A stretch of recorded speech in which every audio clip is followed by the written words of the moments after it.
எல்லோருக்கும் வணக்கம். நான் உங்கள் ஜெனி. இன்றைக்கி நம்ம ஒரு சைட் டிஷ் பார்க்கலாம். பன்னீர் பட்டர் மசாலா. இது ஒரு டிஃப்ரெண்ட்டான டிஷ்ஷு.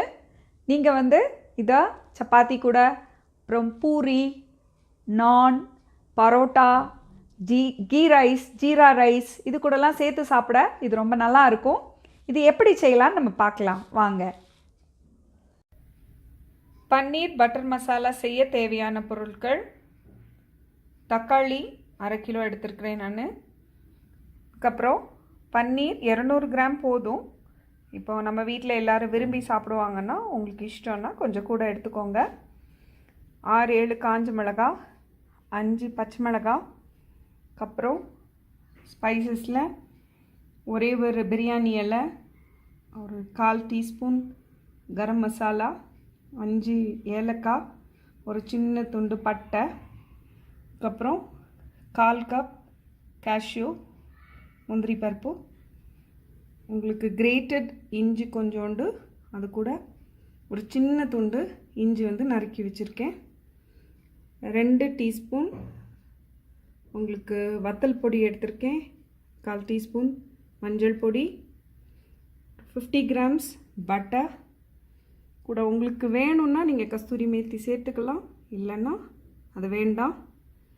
தேவையான அளவு உப்பு, அப்புறம் உங்களுக்கு ஃப்ரெஷ் க்ரீம், இதோட தேவையான அளவு தண்ணி, கொஞ்சமாக எண்ணெய்.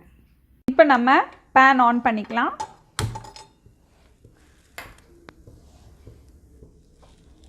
ஒரு மூடி இருக்கிற பேனை எடுத்துக்கோங்க, அப்படின்னா நம்ம சமைக்கிறதுக்கு ஈஸியாக இருக்கும்.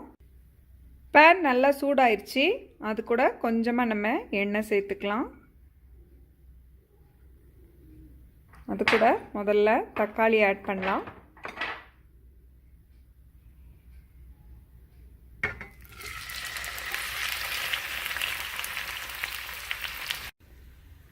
அடுத்தடுத்து நம்ம என்னென்ன சேர்க்கணுமோ எல்லாத்தையும் சேர்த்துடலாம். தக்காளிக்கு அப்புறமா நம்ம வத்தல் சேர்க்குறோம்.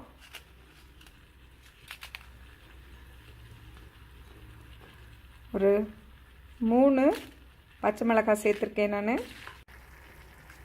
இந்த பிரியாணி இலை, ஒரு சின்ன துண்டு பட்டை, ஏலக்காய், நறுக்கி வச்சிருக்கிற இஞ்சி, இது எல்லாத்தையும் சேர்த்து நல்லா கிளறி விட்டுட்டு கொஞ்சமாக உப்பு சேர்த்துட்டு அப்புறமா நம்ம மூடி வச்சிடுறோம். 15லேருந்து ஒரு 20 நிமிஷம் வரைக்கும் இது நல்லா வேகணும். இடைப்பட்ட நேரத்தில் நீங்கள் அப்பப்போ கிளறி விட்டால் ஈவனாக அது வெந்துடும். நான் இப்போ உப்பு சேர்க்குறேன். நீங்கள் 15 நிமிஷம் இதை வேக விடும்போது சப்போஸ் தண்ணி இல்லைன்னு சொன்னால் கொஞ்சமாக தண்ணி ஆட் பண்ணி அதை நல்லா குழைவாக வேக விடணும். இப்போ நான் மூடி போடுறேன். இதுக்கு இந்த மாதிரி தண்ணி கொஞ்சம் வத்திருக்கும் வெந்து. அப்போ நம்ம கூட கொஞ்சமாக தண்ணி ஆட் பண்ணிக்கிடலாம். இன்னும் கொஞ்சம் நல்லா அது வேகும்.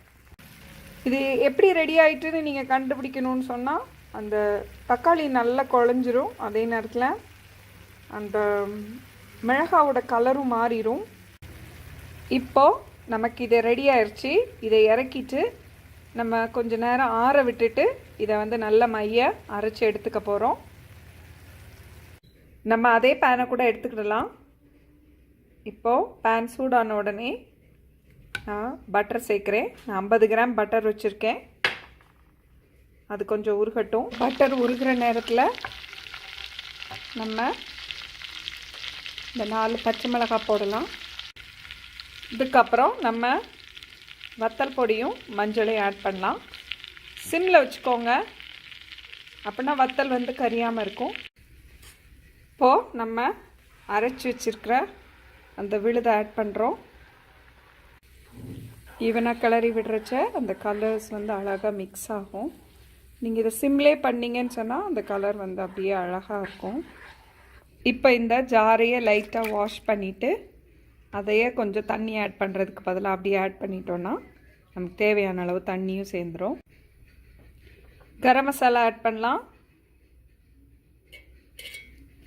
கொஞ்சம் உப்பு,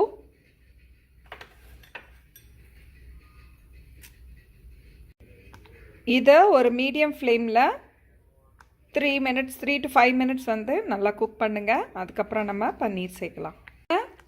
மறக்காமல் மூடி போட்டு குக் பண்ணுங்கள், இல்லைன்னா ஃபுல்லாக வந்து அது தெறிக்கும். இந்த டைமில் நம்ம வந்து பன்னீரை சேர்க்கலாம். இப்போது 200 கிராம்ஸ் பன்னீர் இதுக்கு கரெக்டாக இருக்கும். பன்னீர் சேர்த்ததுக்கப்புறம் 3 to 5 மினிட்ஸ் நம்ம அப்படியே வந்து விட்டுறோம்.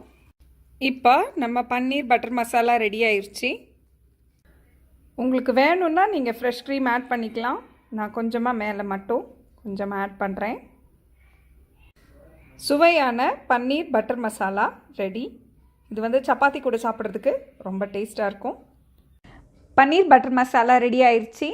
இப்போ நாங்கள் சப்பாத்தி கூட இதை சாப்பிட போகிறோம். பன்னீர் வந்து ஒரு நல்ல ப்ரோட்டீன். நமக்கு இது ஒரு நல்ல டிஃப்ரெண்ட்டான சைட் டிஷ்ஷாக இருக்கும். பொதுவாக நம்ம வெளியே போய் ரெஸ்டாரண்ட்ஸில் சாப்பிடும்போது மட்டும்தான் நம்ம இந்த பன்னீர் பட்டர் மசாலா ஆர்டர் பண்ணி சாப்பிடுவோம். இதை நீங்கள் இப்போ ஈஸியான மெத்தடில் வீட்டிலே ட்ரை பண்ணி பாருங்கள். நீங்கள் இதை ட்ரை பண்ணி பார்த்துட்டு எனக்கு எப்படி இருந்ததுன்னு கமெண்ட் பண்ணுங்கள். இந்த வீடியோ பார்த்ததுக்கு ரொம்ப நன்றி. வணக்கம்.